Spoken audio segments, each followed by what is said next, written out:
Nisso, eu passei a noite toda ajoelhada, orando, clamando, e eu dormi. Quando eu acordei de manhã, eu falei: "Pronto, minha mãe morreu, né". Só que eu tive o sonho, eu me lembrei do sonho. Ali, eu senti um cheiro de café que eu não sentia há muito tempo. Minha mãe já não andava mais, já não me reconhecia mais. Ela tinha se entregado, né, pelo diagnóstico. As minhas irmãs tinham dormido comigo naquela noite, que eu tirava elas para dormir comigo. E nesse dia, a minha mãe estava na beirada do fogão fazendo café. Ela teve, a esclerose sistêmica, ela é atrofiada, as mãozinhas dela são fechadas assim, o braço fechado, e ela estava ainda atrofiada realmente, só que ela estava em pé fazendo café, já me reconhecia, falou: "Oi minha filha, bom dia, tô fazendo um cafezinho". Naquele momento, eu tive certeza que o Senhor mudou o decreto dela, de morte. Ali, eu orei, agradeci a Deus, só que a partir dali, o diabo ele se levantou de maneira tremenda. Eu comecei a sofrer o dobro do que eu sofria antes, porque o diabo ele começou uma fúria contra a minha vida, usando até a minha mãe, os parentes do meu pai. Foi uma batalha muito grande. A partir dali foi quando eu depois que eu fiz 16 anos, eu fiz uma oração e foi quando o meu esposo orou da casa dele e ele também me conheceu. Aí ele me conheceu, Deus usou ele para me abençoar, me levar para casa dele. Ali eu cuidava da minha mãe, ia para casa dele, trabalhava, que eu comecei a trabalhar com 14 anos de idade. Após isso, eu não conseguia cuidar tanto da minha mãe, das minhas irmãs, porque eu tive que trabalhar. Meu esposo também, ele tinha um problema de saúde, ele tinha um rim esquerdo atrofiado e o direito funcionando 40%. E até hoje ele vive com 40% desse rim. Deus ele tem sustentado, ele fez uma promessa de cura, que ele nunca vai precisar fazer hemodiálise se ele continuar firme na presença de Deus em obediência, né. E ali eu tive uma proposta do diabo, assim que eu me desviei da igreja, eu me afastei do Senhor, depois desse tempo. Através das lutas, das batalhas, eu comecei a esfriar, e eu fui em outros lugares, procurar outros lugares. Fui no kardecismo, fui no jorei, só que eu não sentia Deus ali. Deus ele começou a me chamar de volta.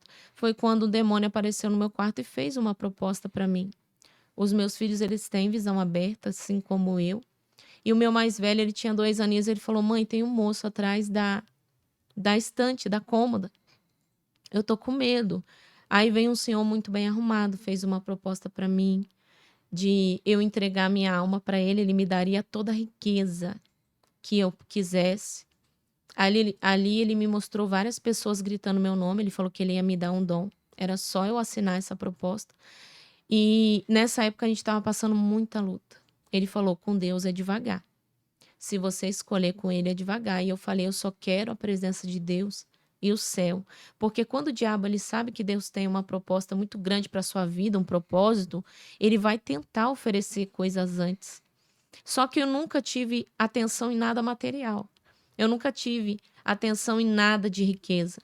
A minha maior riqueza sempre foi a presença do Senhor. Ali eu voltei a buscar o Senhor, voltei a orar, a buscar a Deus com intensidade. Comecei a estudar sobre o mundo espiritual, a ler a Bíblia, a orar.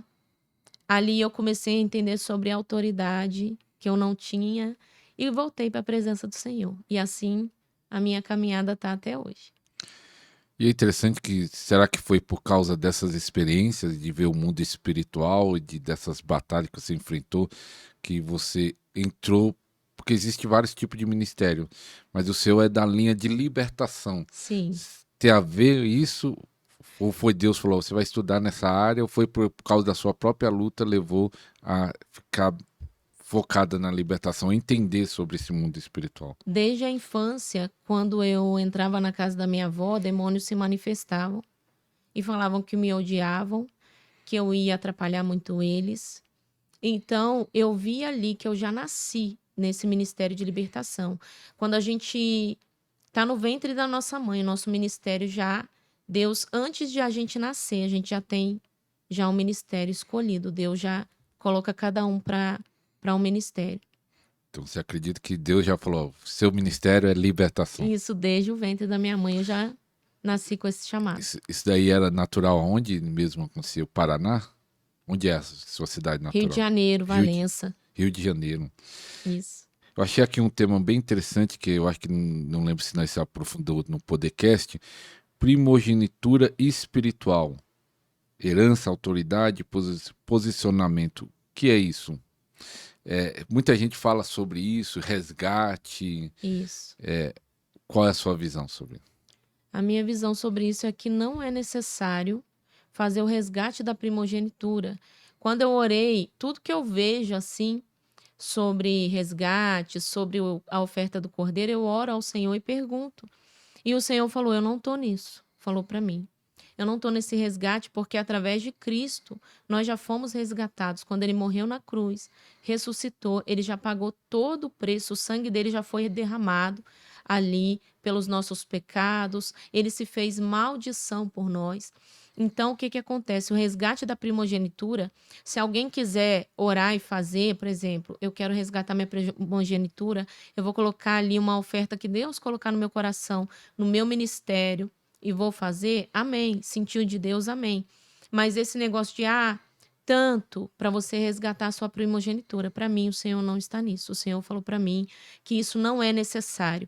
Devemos sim orar, tomar posse da nossa primogenitura através de Jesus, e aí o resgate automaticamente já é feito nesse momento.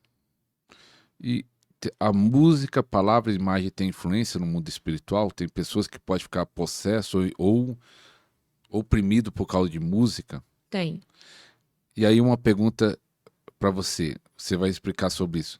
Um crente pode ouvir música secular ou música do mundo, como o pessoal fala? Não, não pode. É cada bomba, é cada coisa. Mas o mundo espiritual, ele trabalha sobre frequência espiritual. Então, quando eu abro a minha boca e eu oro com autoridade, eu gero uma frequência. Nós somos capazes, através do nome de Jesus, de gerar decretos espirituais. Então, se eu lanço um decreto espiritual através da minha voz, o que que a música pode fazer?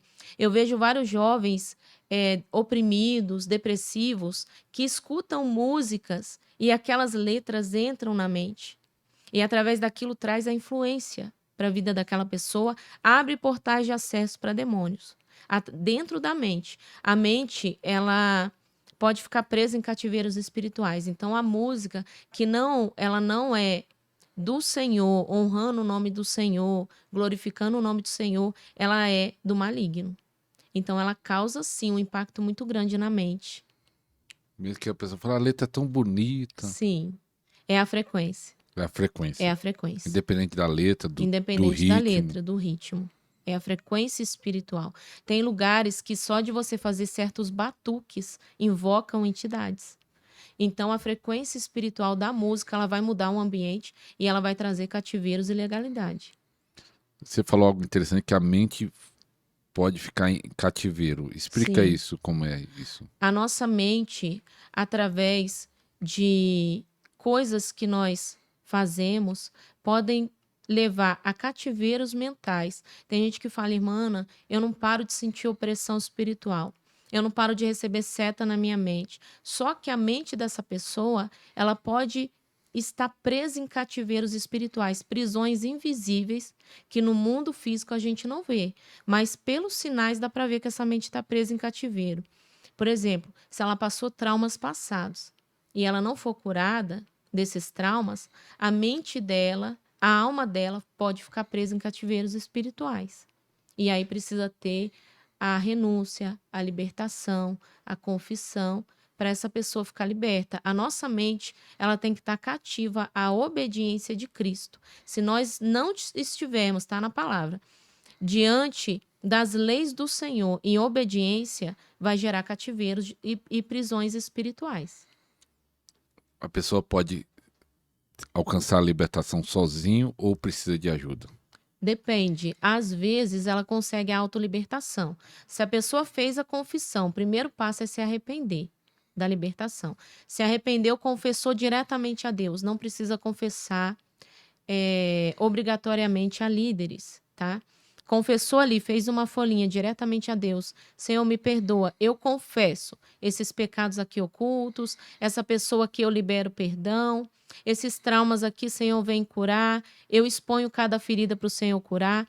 E aí depois ela vai falar: eu renuncio a essa porta aberta, eu renuncio a esse pecado, fazer a renúncia. Ela tem que declarar com a boca dela a renúncia. Senhor, eu renuncio a essa herança aqui de maldição, eu renuncio essas imoralidades aqui. E aí, após isso, se ela vê que ela foi liberta, amém. Se continuar tendo opressão, aí já é um caso de passar por uma oração de libertação por alguém que tem Alguém ajudar. autoridade. É. É interessante isso falando de renúncia, que a pessoa precisa declarar da renúncia. Aí se a pessoa fez tanta coisa errada, ele não conseguir lembrar. Aí tem que recorrer ao Espírito Santo. Eu me lembro que na infância eu fiz uma coisa que eu não me lembrava mais. Eu tinha 6, 7 anos de idade. Eu entrei em uma loja e peguei umas sementinhas de flor e fui colocando no meu bolso. Colocando no meu bolso. E levei para casa. Para mim, eu estava comprando. E a minha mãe, quando viu, ela ficou com vergonha de devolver. Então foi um roubo. Eu tinha 6, 7 anos de idade. O inimigo sempre usou isso para travar minha área financeira. Eu não entendia por quê. A partir dali, eu comecei a renunciar os meus pecados. O Senhor falou: você tem que fazer uma folha e renunciar a tudo. Comecei. E ali eu falei: Espírito Santo, me revela, antes de fazer a renúncia, orar ao Espírito Santo. Me revela, traz revelação daquilo que eu não me lembrar. Isso serve também para quebrar laço de alma. A pessoa quer quebrar laços de alma que ela teve com antigos parceiros, ela deve orar ao Espírito Santo para trazer. Ele traz o nome de cada um, ainda que a pessoa não se lembre. É impressionante. Já teve várias, né? É. E aí eu fiz a renúncia e o Espírito Santo me trouxe. Eu na infância, eu me lembro que eu entrei num ambiente espiritual na minha infância, dentro daquela loja, eu vi eu pegando a sementinha, guardando, e o Senhor falou: você roubou. Então Mas conta renuncia uma a isso. criança, Uma criança conta, que a conta. criança não tem muita noção. Conta. Eu já tinha 7 anos. A Bíblia diz que a idade da inocência é até os 7 anos de idade. Então, eu tinha 7 anos de idade, eu peguei, e o demônio, ele pode acessar até bebê, tá? Através de rejeição materna. Ele consegue acesso na vida da pessoa até bebê. Eu já vi bebê manifestar. Então, assim, o Espírito Santo, ele me lembrou. Eu fiz a renúncia, orei, e ali eu senti um peso sair. A partir dali, o Senhor me deu toda a instrução de como prosperar. Então, se tem algo assim, eu não sei, eu preciso renunciar, pede o Espírito Santo que ele vai trazer. Com certeza. Lembrou de 7 anos. Existe ambiente que pode deixar a pessoa oprimida, ou a pessoa, em certos ambientes, ela pode acabar até, como fala, o espírito se apoderar de alguma área dela, em alguns tipos de ambiente. Sim. Os ambientes espirituais, eles existem territórios espirituais onde demônios territoriais, eles conseguem manipular aquele ambiente, tá ali naquele ambiente trazendo influência. Então, o que que acontece? Às vezes, eu vindo para cá, nós passamos por cidades onde nós notamos um peso espiritual diferente. E aí eu já entrei na intercessão, porque até para chegar aqui foi difícil. O dobro do caminho parece que a gente andou. Então, existem ambientes que influências malignas, elas estão ali influenciando. Às vezes você chega num ambiente, você está bem. Por isso que é importante orar antes de sair de casa, pedir a armadura de Deus. Senhor, através do ato profético, coloca em mim a sua armadura. Eu entro em ambientes, eu sinto o cheiro de cigarro. Quer dizer que ali o domínio é de um espírito do vício. Eu sinto um cheiro de podre, de enxofre, o espírito da morte está ali rondando aquele ambiente. Então, para ter esse discernimento, tem que pedir o discernimento espiritual ao Espírito Santo e para Deus abrir os sentidos espirituais para você poder sentir e discernir. Porque tem gente que chega, sai bem, volta sentindo mal e não sabe por quê. O ambiente estava carregado ali de demônios.